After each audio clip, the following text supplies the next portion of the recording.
Hello and welcome back to EFT 24/7। इस वक्त Marwah studios में ग्लोबल फेस्टिवल ऑफ जर्नलिज्म का 13वां संस्करण मनाया जा रहा है, जिस कारण पहले दिन काफ़ी सारे गेस्ट हमारे साथ यहाँ पर मौजूद हैं। उनमें से गेस्ट के साथ मैं आपको रूबरू करवाने वाला हूँ, जिनका नाम है दीपक सेंगल। सर, आपका बहुत बहुत स्वागत है। धन्यवाद बेटा। कैसा लग रहा है मारवा स्टूडियोज़ में आकर? मेरा बहुत पुराना रिश्ता है संदीप बारवा से। जब मैं मेरठ में कमिश्नर था करीबन 2000 से, तब से हम लोग की दोस्ती है आपस में।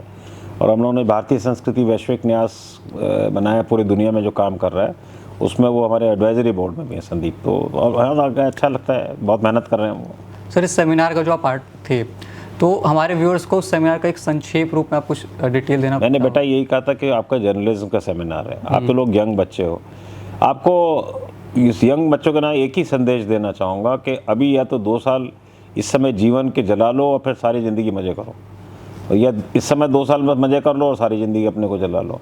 और दूसरा चीज़ है, देखिए आप में से बहुत से लोग साधारण बैकग्राउंड के भी होते हैं, इकोनॉमिक वगैरह। आपके माता पिता ने बहुत ने कर्जा लिया होगा, बहुत से पढ़ाया होगा, बड़ी आशा होती है। और अपने माँ बाप का नाम रोशन करो, माता पिता का नाम रोशन करो, भारतवर्ष का नाम रोशन करो, यही मैं कहूँगा। और जो पत्रकारिता जो होती है बड़ी महत्वपूर्ण विषय होती है। हमारे खुद के father in law Dorilal Agarwal ji ने, जिन्होंने 1947 में अमर उजाला अखबार की स्थापना की, और साइकिल पे चलते थे। हम लोग तो जब शादी हुआ था तब हमारी वाइफ के साथ, तब हम पहली बार मिले उनसे। तो उनको इतनी स्ट्रांग पत्रकार थे कि इस देश में जगजीवन राम सिंह जी की हो, चाहे चरण सिंह हो, चाहे बहुगुणा हो, चाहे अटल बिहारी वाजपेयी हो, चाहे उस कद के जो भारत के बड़े बड़े नेता थे, सब उनके व्यक्तिगत दोस्त थे और सिर्फ हाई स्कूल पास थे। और हाई स्कूल पास होकर भी दुनिया का कोई हर ग्रंथ पढ़ लेते थे। तो आपको फॉर्मल शिक्षा होनी जरूरी नहीं है, आपके अंदर चाहत क्या है कि आप रात दिन क्या पढ़ो, आपको कैसे करना है, एक लगन है, वो चीज़ पत्रकार hard work is the key to success. Hard work is the key to success, but खाली हार्ड वर्क नहीं है, आपको knowledge is also key to success. आपको पढ़ना चाहिए, बहुत सारी चीज़ों को जानना चाहिए। अब तो इंटरनेट का ज़माना है, आर्टिफिशियल इंटेलिजेंस का ज़माना है। आप मेटा पे कोई क्वेश्चन डाल लो, 20 क्वेश्चन रोज़ डालो, 20 क्वेश्चन रोज डालो, आपको आंसर मिलेगा। AI पे रोज डालो। सर, जैसे आपने AI की बात करी, बट AI अभी एक काफ़ी बड़ा पार्ट हो चुका है हमारे वर्ल्ड का और एक बहुत इंपॉर्टेंट रोल अदा कर रहा है, चाहे वो मीडिया की बात हो, जर्नलिज्म की बात हो। बट कहीं ना कहीं इससे केसेस रिलेटेड आ जाते हैं। डीप फेक का केस काफ़ी सारा आया है। कहीं ना कहीं AI आप एज ए 5 साल में आगे कैसे देख रहे हो? क्या ये खतरा है इंसानों के लिए, या फिर कुछ और तरीके निकाले जा सकते हैं? हमने इसलिए अपने संस्था में उसका नाम दिया है SI। अच्छा। तो अगर AI को SI में कन्वर्ट कर देंगे, सनातन इंटेलिजेंस कर दिए। अच्छा। तो आर्टिफिशियल इंटेलिजेंस वहाँ हुआ था जहाँ इंटेलिजेंस है ही नहीं, तो उसके लिए AI ला रहे हो ना। जब आपकी भारत की सभ्यता और संस्कृति पूरे विश्व की संस्कृति का क्रैडल था, आपके जो यहाँ पर तमाम करीब 20 लोगों ने, जिन्होंने एटम बम से बनाया, सब लोगों ने लिखा कि India was the cradle of civilization of the globe. 9 civilization world में थी, इजिप्शियन से लेकर मेसोपोटामियन जो आपके मंच पे बैठे हुए थे, चाहे ग्रीक सिविलाइजेशन है, इजिप्शियन सिविलाइजेशन है, माया सिविलाइजेशन है, इंका सिविलाइजेशन है, ये सारी सिविलाइजेशन दुनिया में ख़त्म हो गई। सिर्फ भारत की सबके विसिस्टिट्यूड्स हुए, झगड़े फसाद हुए, सिर्फ भारत की संस्कृति अभी बची है, बाकी दुनिया में सब खत्म हो गई। तो इस चीज़ को देखते हुए, जैसे मैंने आपसे कहा, इस पॉइंट ऑफ व्यू को आपको पूरा सोचना पड़ेगा। सर, आपने जैसे कहा कि आप सनातन को ग्लोबल स्टेज पे लेके जा रहे हो, क्या थोड़े से इनसाइट शेयर करना चाहेंगे हमारे साथ? देखिए, मैं आपको सनातन का सबसे बड़ी चीज़ है कि सनातन की डेफिनेशन, सनातन का डेफिनेशन क्या है कि सर्वे भवन्तु सुखिनः सर्वे सन्तु निरामया। मतलब जो जिसके अंदर जो सनातन का एटर्नल है। कभी वेद का कोई, जैसे हमारे भारत के इतिहास को 1500 BC 500 BC हर किताब में देखेंगे, आप लोग तो यंग हैं, आप किसी किताब में देखेंगे वो वेद बोलेगा 1500 BC 500 BC, प्री वैदिक काल, पोस्ट वैदिक काल। हो ही नहीं सकता, जिसका कोई उम्र ही नहीं हो उसकी काल कैसे हो सकती है? अच्छा। आज भगवान की कोई उम्र थोड़ा डिसाइड कर सकते हैं। तो ऐसी सनातन मतलब वो एटर्नल। इसके प्रिंसिपल्स हैं। इसका प्रिंसिपल्स क्या है? इसके वासुदेव कुटुंब का प्रिंसिपल है, मनुष्य एक परिवार है, ये एक प्रिंसिपल्स हैं। सर्वे भवन्तु सुखिनः एक प्रिंसिपल है, एक सत्यचित आनंद जो है एक प्रिंसिपल है। इसके जो टेनेट्स हैं ये सारी दुनिया में एक ही थे। आपको इस तरह से सोचना पड़ेगा कि जैसे आज 7 कॉन्टिनेंट दिखते हैं, 7 कॉन्टिनेंट दुनिया में है, 7 कॉन्टिनेंट को अगर आप उपनिषद और पुराण पढ़ लें तो 7 कॉन्टिनेंट भारत ही था। अच्छा। ये एक बहुत बड़ी चीज़ बता रहा हूँ आपको, 7 कॉन्टिनेंट भारत था। और अगर मनुस्मृति को पढ़ेंगे तो उसमें मानवता की उत्पत्ति, ब्रह्मांड बना कैसे, दुनिया में तारे चांद कैसे आए। तो सनातन का जो क्या है, सनातन का सबसे बड़ा कंपोनेंट है सूर्य। अभी आपके साथ ही वो सीरिया के आदमी बैठे थे, जर्नलिस्ट, जो देश के बड़े जर्नलिस्ट हैं, बोले सीरिया का नाम है सूर्या, सूर्या से सीरिया बन गया। तो अच्छा। जो दुनिया में जो मैंने जाके देखा, अभी मैं आर्मेनिया गया, आर्मेनिया में वहाँ जो गार्नी टेम्पल है वहाँ सन टेम्पल है। इजिप्ट में सारे के सारे ट्रीटमेंट मेथड भारत के लगे हुए हैं। यूएसए में ब्रह्मा विष्णु महेश पीक है, जो आपके यूएसए 1500 एडी के से पहले यूएसए था ही नहीं, सारा का सारा सब भारत था। तो सनातन का मतलब वो जो हमारी एक सांस्कृतिक कंपोनेंट है, हमें एक दूसरे से अपने हम माता पिता के पैर छूते हैं, पत्नी के इंस्टीट्यूशन को मानते हैं, ये सब जितने भी बड़ों की इज्जत करते हैं और सादगी से जीना, मटेरियल ब्लाइंड वेल्थ का चेज नहीं करते हैं। हम किसी का कत्ल नहीं करते हैं, किसी को अपने भाई का कत्ल नहीं करेंगे अपने भाई की संपत्ति पाने के लिए। तो ये सब चीज़ें जो हमारे संस्कार हैं ये सनातन है। आप अभी क्या है सनातन में, जैसे कभी कभी कुछ लोग अनजाने में सनातन को हिंदू बोलने लगे।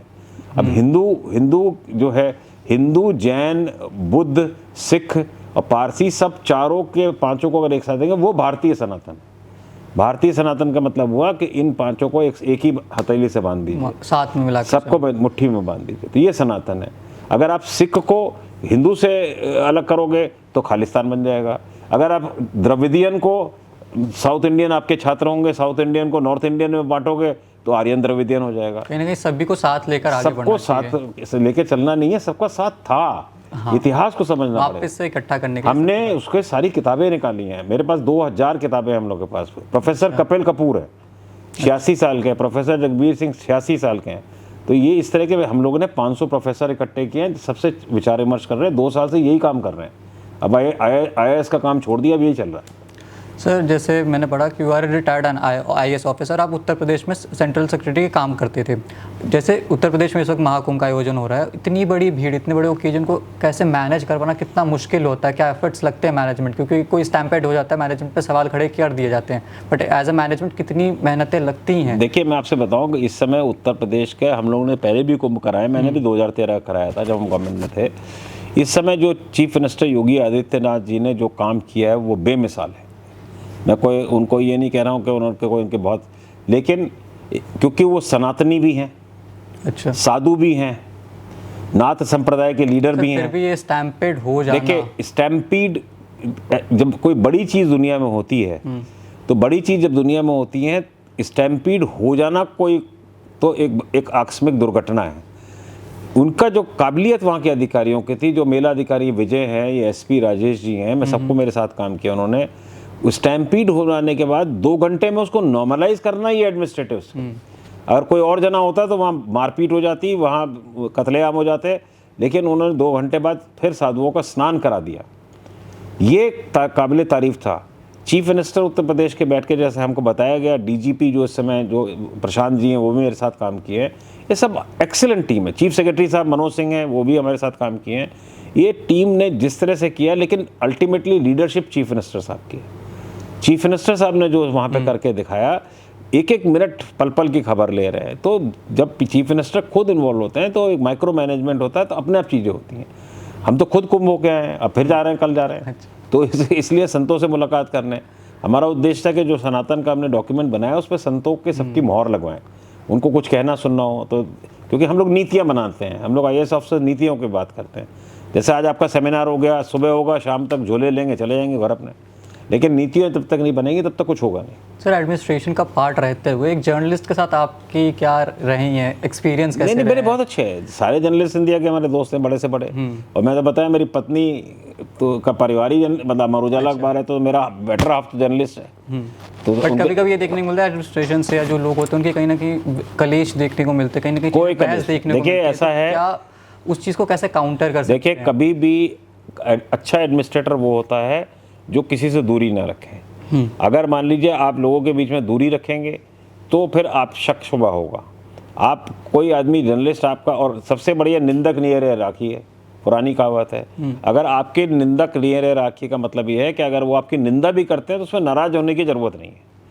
आपको हो सकता है कोई चीज़ ऐसी पता ना लग रही हो ग्राउंड पे, जो चीज़ आपके अनजाने में आप कर रहे हो। हम कलेक्टर थे मेरठ में मान लीजिए, तो किसी मोहल्ले में ऐसा काम चल रहा है तो वो जो हमें पता ना हो, और कोई जर्नलिस्ट उसको छाप दे, हम नाराज़ हो जाएं कि साहब आपने तो मेरे खिलाफ छाप दिया। मेरे खिलाफ नहीं, व्यवस्था के खिलाफ छाप रहे हैं। उसकी मेरी से दुश्मनी थोड़ा ना, मैं तो मेरे से शाम को चाय पीता ही है। तो जर्नलिस्ट समाज का बहुत बड़ा आईना होता है, उसको रेस्पेक्ट देनी चाहिए, उसको उसकी बातों को सुनना चाहिए। और ख़ासकर यंग जर्नलिस्ट जो एस्टेब्लिश जनरेशन जो अभी जैसे यंग बच्चे आप लोग घुसेंगे, कुछ टेलीविज़न में जाएंगे, उनकी जिम्मेदारियाँ हैं। अब मैंने देखा, पता लगा आजकल कुछ यंग बच्चे जो समझते नहीं है, आदमी का एक्सीडेंट हो गया, मर रहा है, उसके सीधे माइक लगेगा, अरे भाई कैसा लग रहा है आपको, बेचारा मरता है, ये बताएगा आपको कैसा लग रहा है। मतलब आप उससे तो पूछिए बेटा तुम्हारा कैसे दिक्कत हुई, क्या हुई। तो आप जस्ट फॉर टीआरपी बढ़ाने के लिए अगर जर्नलिज्म करेंगे तो ये कोई उचित चीज़ नहीं है। सोशल मीडिया वगैरह आने के बाद कहीं ना कहीं हर इंसान जर्नलिस्ट बनने की कोशिश कर सकता है, फिर इन्फॉर्मेशन दे सकता है। देखिए जर्नलिस्ट ऐसी चीज़, जर्नलिस्ट का परिभाषा पढ़िए पहले, आप इंटरनेट पे परिभाषा पढ़िए। जर्नलिस्ट तो सूचना तंत्र है, आपका समाज का दर्पण है, आईना है जो उसे दिखा रहा है। तो जर्नलिस्ट जब सामने जाएगा तो वो उसका काम है, चाहे वो गाँव का भी हो। और सबसे बड़ी अपने गाँव के रूट्स को मत भूलिए, जहाँ के आप रहने वाले हैं। तो गाँव के जो जर्नलिस्ट है, जर्नलिस्ट फ्रीलांसर भी हो सकता है, जर्नलिस्ट पेड भी हो सकता है, जर्नलिस्ट टीवी पे भी हो सकता है, जर्नलिस्ट सोशल मीडिया के भी हो सकता है, यूट्यूबर भी हो सकता है। तो आप तो चैनल्स 50 खुश जाएंगे। अब तो दुनिया पुरानी ज़माने की जर्नलिज्म नहीं रहा, आज एक्सीडेंट हो रहा है, कल खबर आ रही है। अभी तो 30 सेकंड के अंदर अब दुनिया उड़ जाती है एकदम। सर क्या सोशल मीडिया हेल्प कर रहा है इन चीज़ों में, न्यूज़ को फैलाने में? क्योंकि कहीं ना कहीं हम देखते हैं पहले की जो जर्नलिज्म थी, अब टीवी था, इससे पहले न्यूज़पेपर थे, तो कहीं ना कहीं डिले देखने को मिलता था, कभी कभी कुछ खबरें दब भी जाती थी। बट क्योंकि सोशल मीडिया आ गया, हर किसी के पास फ़ोन है, कैमरा है, उस चीज़ को बाहर लोगों को बता सकता है। देखिए ऐसा है कि यंगर जनरेशन जो है, जो डिफरेंट प्लेटफॉर्म्स है, लिंक्डइन है या और प्लेटफॉर्म्स है, फेसबुक है, हजार प्लेटफॉर्म्स है तरह तरह का। तो सोशल मीडिया तो फास्टेस्ट है। आप हवाई अड्डे में हम लोग जाते हैं, इंतजार करते हैं, सारा आदमी अपना फेसबुक को भड़बड़ करके पलटते रहते हैं।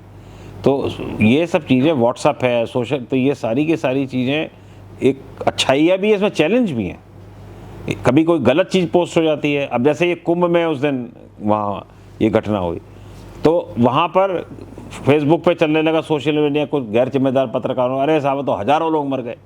अब खामखा सनसनी फैलाना काम नहीं, सनसनी फैलाने के लिए जर्नलिज्म नहीं है, वास्तविकता के लिए जर्नलिज्म। और जो जैसे आपने खुद बोला कि स्टैम्पीड हो गया, अब स्टैम्पीड तो आज आप यहाँ से घर से बाहर निकलें तो सेक्टर 18 में हो जाए, स्टैम्पीड को किसी मंदिर में हो जाए। अब आप, आई एम श्योर आप किसी मंदिर में जाते होंगे, वहाँ पे कहीं पर भी हो जाए। बट स्टैम्पीड होने के बाद उसको संभालना वो प्रशासन की कला है। बट कहीं ना कहीं पहले भी चीज़ें कंट्रोल में रखी गई थी, वो हो गया तो ठीक है। देखिए दुर्घटना में ना, अब ट्रेन एक्सीडेंट हो जाए, कार एक्सीडेंट हो, उसमें क्या कर सकते हैं? बेसिकली ये सब चीज़ें ऐसी होती हैं जिसमें कि कोई आदमी के हाथ में ये होना होता है जब कुछ हो जाता है। लेकिन जैसे मैंने बार बार रिपीट कर रहा हूँ, कोई इतना माइक्रो मैनेजमेंट करना, जहाँ करोड़ों के, समझिए भारत की आबादी का 1/3 लोग वहाँ आ रहा है, 130-40 करोड़ का, 40-50 करोड़ का आने का मतलब है कि 40 करोड़ आदमी कभी सोच सकते हैं? मतलब आप समझिए यूरोप का दुगना वहाँ पे कुंभ में जा रहा है, जितना अमेरिका है उसका 4 गुना कुंभ में जा रहा है। तो जितना अमेरिका और यूरोप मिला के उतना कुंभ में जा रहा है। और वो वहाँ अमेरिका यूरोप तो उसको उस काम को करेंगे 50,000 करोड़ रुपए में या सीमित साधन में सब कुछ करना, फिर संतों को करना, फिर संतों का स्नान कराना, नदी को साफ रखना, सफाई रखना, बीमारी कोई नहीं फैले, इस तरह का इंतजाम करना बड़ा भारी चैलेंजिंग काम होता है। और बड़े यंग ऑफिसर्स हमारे कर रहे हैं यूपी के, और ये तभी संभव हो पाया जबकि सीएम साहब का बड़ा अच्छा उनका मार्गदर्शन था। सर बहुत बहुत शुक्रिया हमें आपका समय देने के लिए। ऐसी और वीडियोज़ के लिए देखते रहें आप 24/7।